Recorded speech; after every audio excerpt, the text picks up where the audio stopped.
నమస్కారం. ఈరోజు మనం సమాచార హక్కు చట్టంలో దాగి ఉన్న ఒక పవర్ఫుల్ వెపన్ గురించి మాట్లాడుకుందాం. పౌరులుగా ఇది మన చేతిలో ఉన్న ఒక పెద్ద శక్తి. కొన్నిసార్లు మొండికేసే అధికారుల నుంచి కూడా జవాబుదారీతనం రాబట్టడానికి ఇది ఎలా ఉపయోగపడుతుందో వివరంగా చూద్దాం. మీరు ఎప్పుడైనా సమాచారం కోసం వెళ్తే అబ్బే ఇది పైస్థాయి విషయం, ఢిల్లీ వాళ్ళు చూసుకుంటారు మీకెందుకు లాంటి మాటలు విన్నారా? చాలాసార్లు మనల్ని నీరుగార్చడానికే ఇలా అంటుంటారు. ఇక్కడే చాలామంది వెనక్కి తగ్గిపోతారు. కానీ ఈ మాటల వెనక అసలు ఉద్దేశమేంటి, దాన్ని మనం ఎలా ధైర్యంగా ఎదుర్కోవాలో ఇప్పుడు చూద్దాం. రూల్స్ చూపించలేం అనడం, ఇంకాస్త ముందుకు వెళ్ళి ఇలాంటివి అడిగితే మీ ఫైల్ కదలదు అని బెదిరించడం, ఇవన్నీ మనల్ని భయపెట్టడానికి వేసే ఎత్తుకొడలు మాత్రమే. కాని మన దగ్గర చట్టపరమైన ఒక కవచముంది తెలుసా? సరే, మరి మన దగ్గరున్న ఆ ఆయుధమేంటో చూద్దామా? అదే సమాచార హక్కు చట్టంలోని సెక్షన్ 13. ఇదేదో చట్టంలో ఒక క్లాజ్ అనుకోకండి. ఇది మొత్తం వ్యవస్థలో అత్యున్నత స్థాయిలో పారదర్శకతను డిమాండ్ చేసే ఒక పదునైన ఆయుధమన్నమాట. సింపుల్గా చెప్పాలంటే ఈ సెక్షన్ 13 అనేది సమాచార కమిషనర్ల రూల్ బుక్ లాంటిది. వాళ్ల జీతమెంత, వాళ్ల పదవీకాలమెంత, వాళ్ల నియామకం, వాళ్ల సర్వీస్ కండిషన్స్, ఇలాంటి కీలకమైన విషయాలన్నీ దీని ప్రకారమే జరగాలి.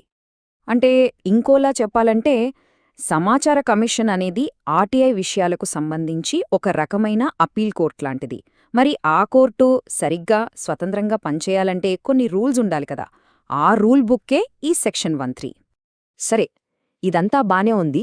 కానీ ఒక ఆఫీసర్ దగ్గరికి వెళ్ళినప్పుడు దీన్ని ప్రాక్టికల్గా ఎలా వాడాలి, రూల్స్ లేవయ్యా అన్నప్పుడు మనమేం చెప్పాలి? ఇప్పుడు స్టెప్ బై స్టెప్ చూద్దాం. చూడండి, ఇది చాలా సింపుల్. కేవలం 3 వాక్యాలు. వాళ్ళు రూల్స్ చూపించలేం అంటారు. అప్పుడు మీరు ఒక్క నిమిషం ఆర్టీఐ చట్టంలోని సెక్షన్ 13 ప్రకారం వాళ్ల సర్వీస్ కండిషన్స్ ప్రిస్క్రైబ్డ్ అంటే ఖచ్చితంగా నిర్దేశించబడాలి కదా అని అడగండి. వాళ్ళు సైలెంట్ అయిపోతే వెంటనే ఆ నిర్దేశించిన రూల్స్ ఒక రికార్డ్ కాబట్టి ఆ రికార్డ్ కాపీ నాకివ్వండి అని డిమాండ్ చేయండి. అంతే. చట్టాన్ని కోట్ చేసినప్పుడు వాళ్లు సమాధానం ఇవ్వాల్సిందే. ఇంకాస్త సులువుగా ఉండటానికి ఇక్కడ కొన్ని రెడీ టు యూస్ ప్రశ్నలున్నాయి. ఉదాహరణకి, కమిషనర్ల పదవీకాలాన్ని నిర్దేశించే రూల్స్ కాపీ ఇవ్వండి అని అడిగారనుకోండి, వాళ్ళు ఏ ఆధారంతో పనిచేస్తున్నారో మనకు తెలిసిపోతుంది. అలాగే మంజూరైన పోస్టులు ఎన్ని, పనిచేస్తున్నది ఎంతమంది అని అడిగితే ఆ కమిషన్ అసలు ఎంత ఎఫెక్టివ్గా పనిచేస్తుందో మనకొక ఐడియా వస్తుంది. ఇక్కడొక చాలా చాలా ముఖ్యమైన విషయం గుర్తుపెట్టుకోవాలి. ఆర్టీఐ అంటే నాకు న్యాయం చెయ్యండి అని అడగడం కాదు. అలా అడిగితే ఏమీ రాదు. దానికి బదులుగా నాకు న్యాయం చేయడానికి సంబంధించిన ఫైల్ మీద రాసిన నోటింగ్స్ కాపీ ఇవ్వండి అని అడగాలి. మనం అడగాల్సింది అభిప్రాయాలు కాదు, ఆధారాలు, రికార్డులు. సరే, అంతా చట్టప్రకారం అడిగినా ఒకవేళ ఎవరైనా లంచం అడిగితే లేదా మీ అప్లికేషన్నో కావాలనే పక్కన పడేస్తే అప్పుడు కూడా భయపడాల్సిన పనేలేదు. ఇలాంటి వాటిక్కూడా మనకు వేరే మార్గాలున్నాయి. గుర్తుంచుకోండి, అవినీతి మీద పోరాటంలో మనం ఒంటరి కాదు. ఎవరైనా లంచమడిగితే తెలంగాణలో అయితే వెంటనే 1064కి కాల్ చేయండి. కేంద్ర ప్రభుత్వ శాఖ అయితే సివిసి పోర్టలుంది. ఇక మీ పనిని కావాలనే ఆలస్యం చేస్తుంటే సిపిజిఆర్ఏఎంఎస్ పోర్టల్లో కంప్లైంట్ చెయ్యొచ్చు. ₹1 లంచమివ్వడం కంటే ఒక కంప్లైంట్ ఫైల్ చేయడం వ్యవస్థను 100 రెట్లు ఎక్కువ శుభ్రపరుస్తుంది. మనం ఇప్పటిదాకా మాట్లాడుకున్న ఈ సెక్షన్ 13 కథలో 2019లో ఒక పెద్ద ట్విస్ట్ వచ్చింది. ఈ మార్పు వల్ల మనం రూల్స్ కాపీ అడగటం అనేది ఇప్పుడింకా ఇంకా ఇంపార్టెంట్ అయిపోయింది. ఇంతకీ ఏంటా మార్పు చూద్దాం. చూడండి, 2019కి ముందు అంతా క్లియర్గా ఉండేది. కమిషనర్ల పదవీకాలం 5 ఏళ్లు అని చట్టంలోనే స్పష్టంగా రాసి ఉండేది. దాన్ని ఎవ్వరూ మార్చలేరు. కానీ 2019 సవరణ తర్వాత ఏం జరిగిందంటే ఆ పవర్ను చట్టం నుంచి తీసేసి కేంద్ర ప్రభుత్వం నిర్దేశించినట్టు అని మార్చేశారు. అంటే ఇప్పుడు వాళ్ల పదవీకాలం ప్రభుత్వ చేతుల్లోకి వెళ్ళిపోయిందనమాట. ఇది కమిషన్ ఇండిపెండెన్స్ మీద ఎంత పెద్ద దెబ్బో ఆలోచించండి.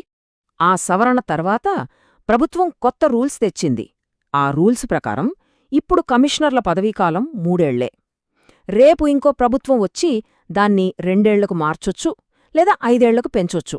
అందుకే ఆ ప్రస్తుతమున్న రూల్స్ కాపీ అడగడం అనేది చాలా చాలా ముఖ్యం. అప్పుడే వాళ్ళు ఏ రూల్ ప్రకారం నడుచుకుంటున్నారో మనకు తెలుస్తుంది. అసలు ఈ ఒక్క సెక్షన్ గురించి మనం ఎందుకు ఇంతలా మాట్లాడుకుంటున్నాం? ఇది కేవలం కమిషనర్ల జీతాల గురించో పదవీకాలం గురించో కాదు.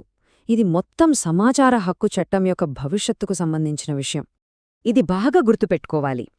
సమాచార కమిషన్ అనే పిల్లర్ ఎంత స్ట్రాంగ్గా ఉంటే ఆర్టీఐ చట్టం అనే బ్రిడ్జ్ అంత పటిష్టంగా ఉంటుంది. ఆ కమిషనర్ల పదవీకాలం, జీతాలు ప్రభుత్వ కంట్రోల్లోకి వెళితే ఆ పిల్లర్ బలహీనపడుతుంది. ఆ పిల్లర్ బలహీనపడితే పౌరులుగా మనకున్న సమాచారం పొందే హక్కు అనే బ్రిడ్జ్ కూలిపోతుంది. అందుకే ఈ సెక్షన్ 13ను కాపాడుకోవాల్సిన బాధ్యత మనందరిమీద ఉంది. చివరగా ఒక్క మాట. మనం ఆర్టీఐ అడిగేది ఒక వ్యక్తిని టార్గెట్ చేయడానికి కాదు. మనమడిగేది ఒక రికార్డును. ఆ రికార్డు బయటకు వచ్చినప్పుడు వ్యవస్థలో ఉన్న లోపాలు వాటంతట అవే బయటపడతాయి. అప్పుడు ఆ సిస్టమ్ తనను తాను సరిదిద్దుకుంటుంది. ఇది గొడవ కాదు. ఇది వ్యవస్థను బాగుచేసే ఒక పద్ధతి. ఇప్పుడు చూడండి, సెక్షన్ 13 అనే ఒక పవర్ఫుల్ టూల్ మీ చేతికొచ్చింది. దాన్ని ఎలా వాడాలో కూడా మీకు తెలిసింది. మరి ఈ సాధనాన్ని ఉపయోగించి మీ చుట్టూ ఉన్న వ్యవస్థలో పారదర్శకత కోసం ఏ రికార్డును మీరు వెలుగులోకి తీసుకురాబోతున్నారు? ఆలోచించడం కాదు, కోంఢలోకి దిగాలి. ఎందుకంటే మార్పు మనతోనే మొదలవ్వాలి.